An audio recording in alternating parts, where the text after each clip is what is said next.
샬롬, 김학중 목사입니다. 최근 아침에 한 지인과 함께 카페에서 티타임을 가졌습니다. 여유롭게 커피를 마시던 도중 지인이 이렇게 말했습니다. 목사님, 제가 기사를 봤는데 아침 공복에 커피를 마시는 루틴이 좋답니다. 목사님도 한번 해보세요. 저는 이유가 궁금해서 왜 좋냐고 물어봤습니다. 그 이유를 들어보니 꽤 그럴듯했습니다. 보았던 기사에 의하면 커피를 마시면 정신이 또렷해지고 집중이 잘 된다는 겁니다. 또 식욕이 덜 올라와서 다이어트에도 도움이 된다고 했습니다. 그래서 요즘 SNS에서도 공복에 커피를 마시는 것이 유행이라고 하면서 저에게도 해보라고 권한 것이었습니다. 지인의 말을 들으며 공복에 커피를 마시는 것이 진짜 좋을지 궁금해졌습니다. 그래서 한 의사 선생님을 만나서 물어봤더니 그 선생님이 이런 말을 하셨습니다. 목사님, 아침 공복 커피가 무조건 좋지는 않습니다. 의사 선생님의 조언에 따르면 공복에 마시는 커피가 정신을 또렷하게 해주는 효과가 있다고 합니다. 그러나 어떤 상황에는 오히려 속을 쓰리게 하고 컨디션을 무너뜨린다는 겁니다. 그래서 저는 그러면 어떻게 마시는 게 좋을지 물어봤더니 선생님의 대답은 간단했습니다. 내 상황에 맞게 커피를 마시면 된다는 것이었습니다. 아침에 집중력이 필요하면 아침에 마시면 되고, 아침에 괜찮으면 차라리 집중력이 떨어지는 오후에 커피를 마셔도 된다는 것이 의사 선생님의 대답이었습니다. 의사 선생님의 대답을 한마디로 정리해보면 하나의 정답만 고집하지 않아도 된다는 겁니다. 집에 와서 곰곰이 생각해보니까 이게 신앙생활에도 중요하더라고요. 어떤 교회에서 묵상기도가 좋은 교인들과 통성기도가 좋은 교인들 사이에 갈등이 생겼답니다. 그리고 나중에 새벽기도에서 내가 좋아하는 식으로 기도를 안 하냐고 서로 싸움이 났답니다. 안타까운 일이 아닐 수 없지요. 왜냐하면 하나님이 보실 때는 묵상기도든 통성기도든 하나님께 기도하는 것이면 다 좋은 것이기 때문입니다. 그러므로 내 상황에 맞게 기도하면 됩니다. 어떤 날은 차분한 마음으로 새벽에 나와 나를 돌아보며 기도하면 되고, 어떤 날에는 하나님 앞에 뜨겁게 부르짖으며 간절하게 기도하면 됩니다. 애초부터 무엇이 좋고 나쁜 것은 없습니다. 성경을 보면 예수님도 어떤 때는 새벽에 일어나 조용히 기도하셨고, 어느 때는 사람들 사이 한가운데에서 귀신을 쫓으시는 사역을 감당하기도 하셨습니다. 중요한 건 예수님은 상황에 맞게 기도하셨다는 겁니다. 그렇다면 어떻게 해야 우리는 상황에 맞는 기도를 선택할 수 있을까요? 먼저 내 영혼의 상황을 살펴보는 겁니다. 내 마음이 지금 어떤 상태인지 말이죠. 상황이 너무 복잡해서 무엇을 결정해야 할지 막막하다면 하나님 앞에 숨을 고르는 기도가 먼저일 수 있습니다. 반대로 하나님께 꼭 응답받아야 하는 간절한 요청이 있다면 마음을 쏟아 부르짖는 기도가 내 상황에 필요한 겁니다. 청취자 여러분, 무엇을 하든 결국 상황에 맞아야 합니다. 커피도 내 필요에 맞게 마셔야 하는 것처럼 기도도 우리 영혼에 맞는 형태로 해야 합니다. 오늘 하루도 기도하기에 앞서 내가 어떤 형태로 기도해야 하는지 살펴보기를 바랍니다. 상황에 맞는 기도로 모든 질문에 하나님의 응답을 만나시기를 두 손 모아 축복합니다. 일전에 유엔에서 발표한 2025년 세계 행복 보고서를 살펴보다가 눈이 멈춘 곳이 있습니다. 우리나라는 몇 위일까 궁금해서 봤더니 58위였습니다. 그러다가 문득 상위권이 궁금해졌습니다. 코스타리카와 멕시코 같은 나라가 10위 안에 있었습니다. 이 두 나라는 우리나라보다 경제 규모가 작은 나라였습니다. 그런데 어떻게 행복 지수는 우리나라보다 더 높을 수 있었을까? 어쩌면 행복은 조건의 크기만으로는 설명되지 않는 게 분명합니다. 전문가들은 이런 현상을 행복의 역설이라고 말합니다. 행복의 역설이란 삶의 조건은 좋아지는데 만족은 그만큼 따라오지 못하는 현상을 말합니다. 월급이 오르고 집이 넓어지고 생활은 더 편해지는데 행복을 느끼기는커녕 왜 나는 여전히 불만이 많지 하는 불만족이 여전히 머무르는 현상을 행복의 역설이라고 말합니다. 왜 이런 현상이 나오는 걸까요? 그 이유를 설명할 때 자주 나오는 말이 있습니다. 사람의 마음은 좋은 것에 금방 익숙해지고 비교의 기준을 어느새 올려버린다는 것입니다. 어제는 이 정도면 만족할 수 있었는데 오늘은 만족하지 못하고 더 큰 것을 원하게 된다는 겁니다.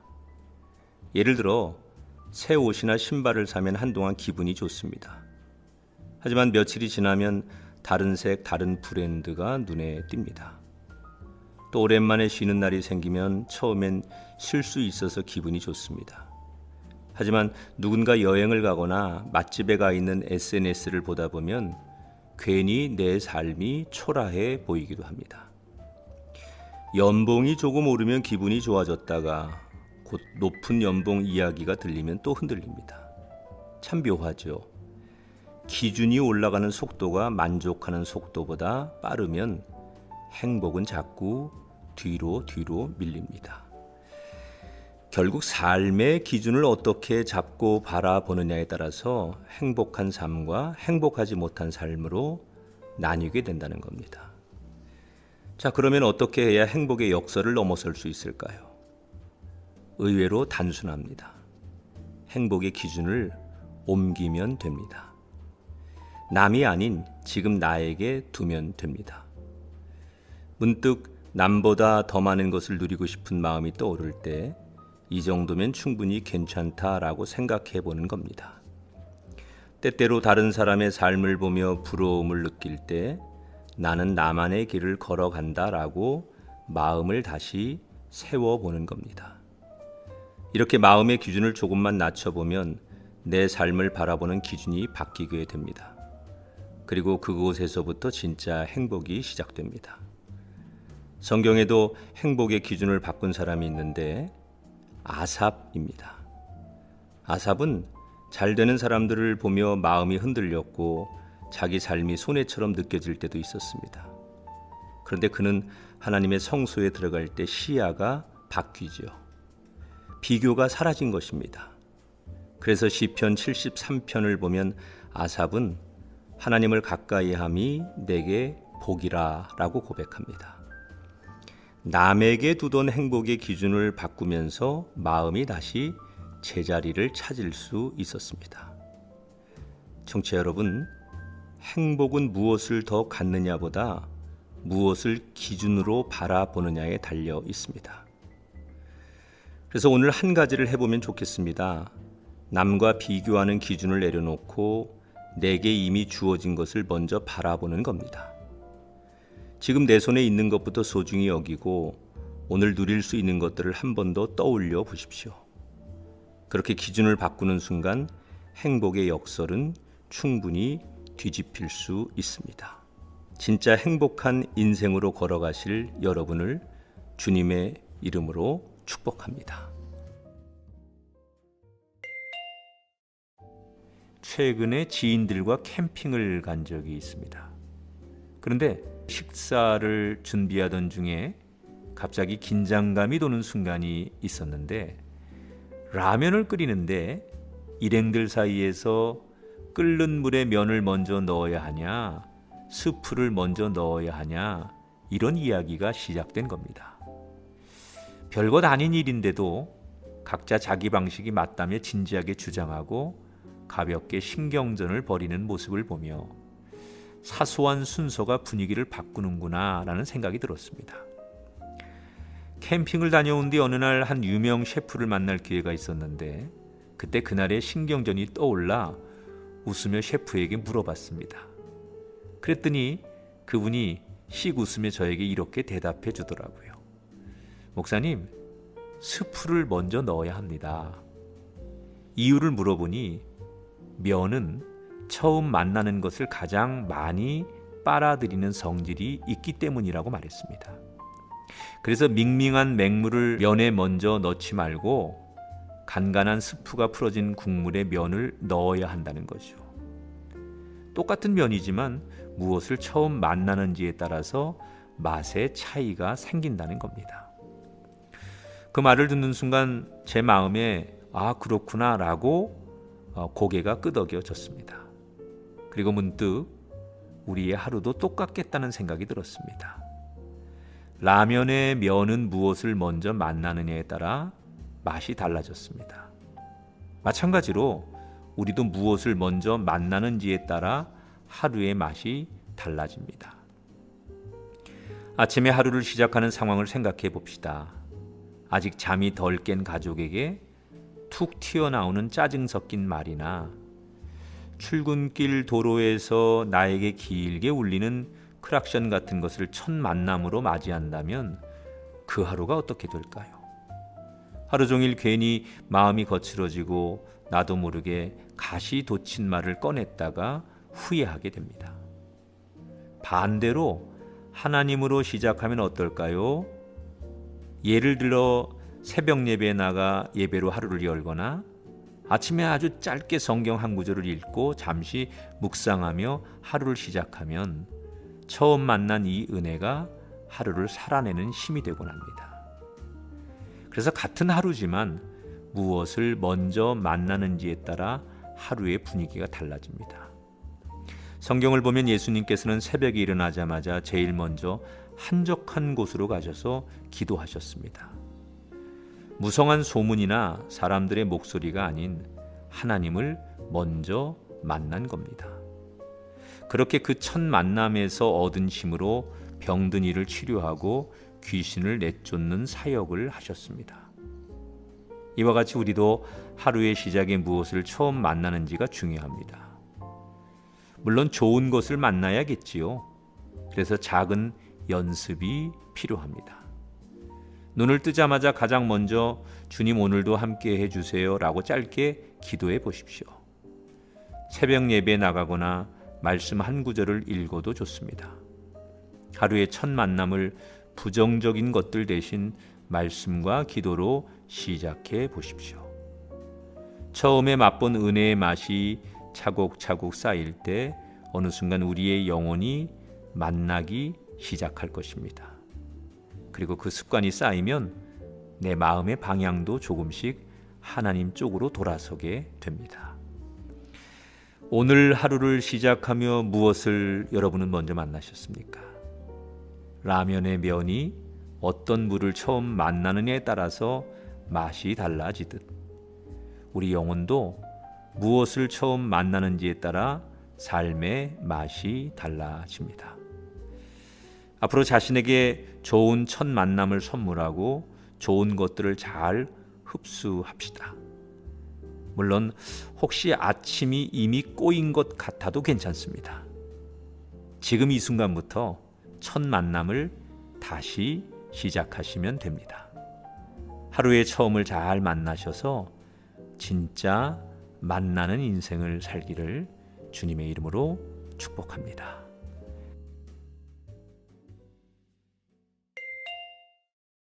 오늘날 우리 사회를 보면 늙지 않기 위해 노화와의 전쟁을 벌이고 있습니다. 실제로 많은 사람이 노화를 막기 위해 영양제를 챙겨 먹곤 하지요. 그런데 영양제만 챙겨 먹는 것이 정말 도움이 될까요? 하버드 대학교의 신경학 교수 루돌프 탄지가 뇌 노화를 늦추는 방법을 발표합니다. 제목만 보면 충분히 기대할 수 있는 내용이죠. 그런데 막상 내용을 보면 그리 대단하지 않습니다. 충분한 수면과 스트레스 관리, 꾸준한 운동과 건강한 식습관이 뇌를 젊게 한다는 지극히 상투적인 내용들로 채워져 있습니다. 이 내용만 들으면 누구라도 누군 몰라서 안 하냐 이렇게 생각할 수 있습니다. 그런데 잘 생각해 보면 한 가지 중요한 게 있습니다. 몰라서 뇌를 지키지 못하는 게 아니라 실천하지 못해서 우리의 뇌를 지키지 못한 것이라는 점이죠. 실제로 우리 주변의 이야기를 들어보면 알아도 실천하지 못할 때가 많습니다. 예컨대 잠은 나중에 자자 이렇게 한다든지 바쁘니까 운동은 다음에 하고 영양제나 좀 챙겨 먹자 하는 겁니다. 물론 어떤 분은 좋은 영양제나 건강식품을 잘 먹으면 되지 않냐고 이야기합니다. 하지만 좋은 약이나 식품만 챙겨 먹는다고 해서 건강이 획기적으로 좋아지지는 않습니다. 여러 연구를 보면 수면 습관이 무너지고 스트레스가 쌓인 상태에서는 좋은 약이나 식품도 큰 효과를 못 낸다고 합니다. 결국 지켜야 할 삶의 기본을 지키지 않고 그저 약으로 덮으려 한다면 덮어지지도 않을 뿐 아니라 아무 소용이 없다는 뜻입니다. 생각해보면 우리의 신앙도 그렇습니다. 언젠가부터 예배와 찬양, 영상, 말씀 콘텐츠가 참 많아졌습니다. 원하면 언제든지 들을 수 있고 도움되는 자료도 쉽고 편리하게 찾을 수 있습니다. 그런데 좋은 콘텐츠를 많이 본다고 해서 우리의 신앙과 영성이 깊어질까요? 아닙니다. 오히려 하나님의 말씀을 듣고 실천하는 기본을 지킬 때 좋은 콘텐츠들이 비로소 우리 영혼에 도움이 됩니다. 그래서 마태복음 7장에 보면 예수님께서 이렇게 말씀하십니다. 내 말을 듣고 행하는 사람은 반석 위에 집을 지은 사람 같다. 아무리 우리 영혼에 좋아 보이는 것들을 많이 대해도 말씀 듣고 그대로 살아내는 기본이 없으면 우리 영혼은 쉽게 무너집니다.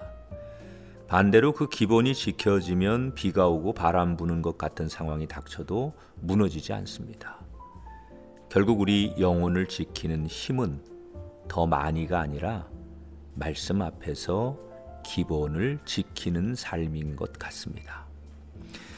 그렇다면 어떻게 해야 우리 영혼의 기본을 잘 지킬 수 있을까요? 거창한 계획보다 말씀 듣고 살아내는 기본을 하는 게 중요합니다. 예를 들면 일주일에 하루만이라도 새벽에 교회 나와서 하루의 처음을 하나님 앞에 드리는 겁니다. 혹은 자기 전 휴대폰을 내려놓고 말씀 하나를 떠올리며 짧게 기도하는 것도 좋습니다. 설교를 들을 때도 작은 것 하나를 결단해도 좋습니다. 물론 말씀을 듣고 지키는 것은 보잘것없게 보일 수 있습니다. 그러나 이런 작은 것들이 쌓이게 되면 한 인생을 변화시킵니다. 청취자 여러분, 기본은 언제나 단순합니다. 그리고 기본은 지켜야 힘이 됩니다. 오늘 하루 내 영혼을 반석 위에 올려놓는 작은 선택을 해보면 어떨까요?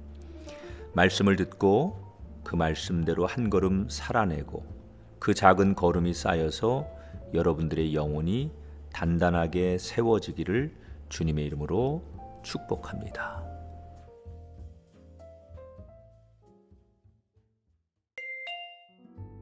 동계올림픽의 열기가 뜨겁던 이탈리아에서 일어난 웃지 못할 해프닝입니다.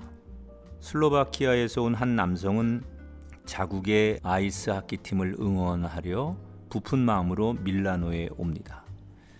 그의 생각에는 온통 핀란드와의 경기를 보며 응원하자는 것뿐이었습니다.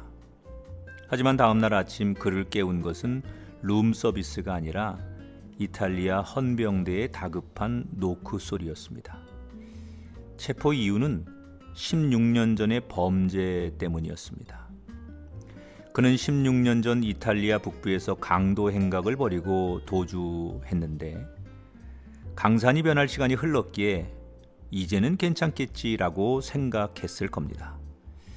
하지만 사법 시스템은 그를 잊지 않았습니다. 호텔 숙박기에 이름이 등록하자마자 수배자 알림이 울렸고 그는 결국 유치장에서 자국팀의 승전보를 들어야만 했습니다. 이 사건은 우리가 믿는 시간의 힘에 대해서 다시 한번 생각하게 합니다.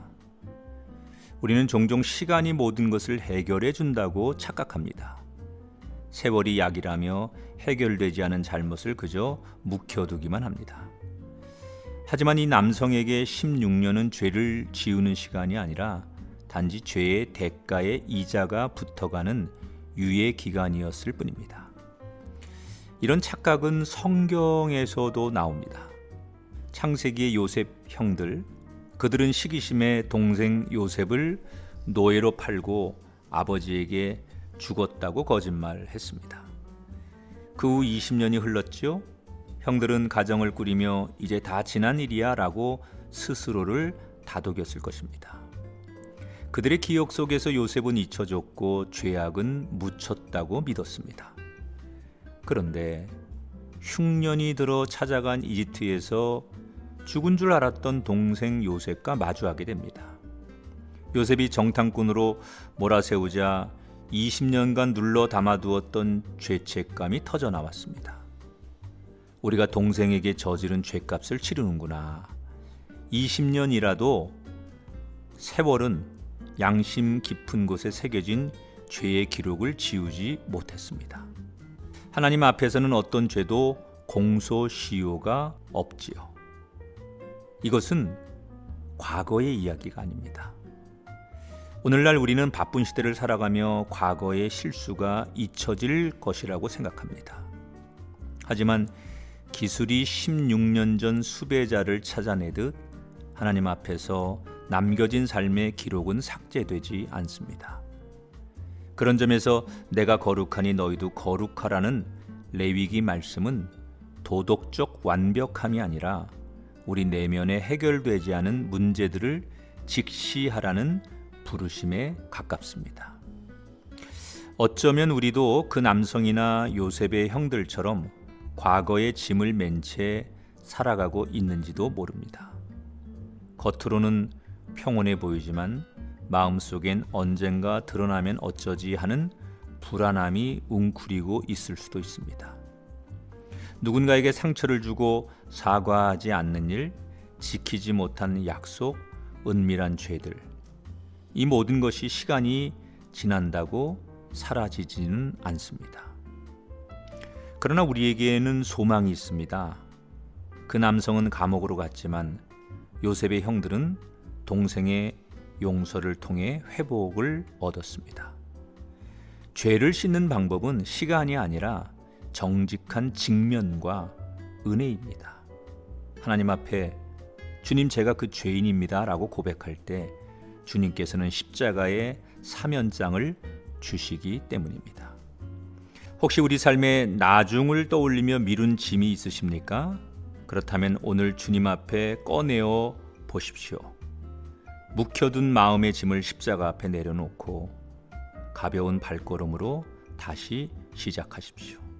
진정한 자유가 여러분의 미래를 더 행복하게 할 것입니다.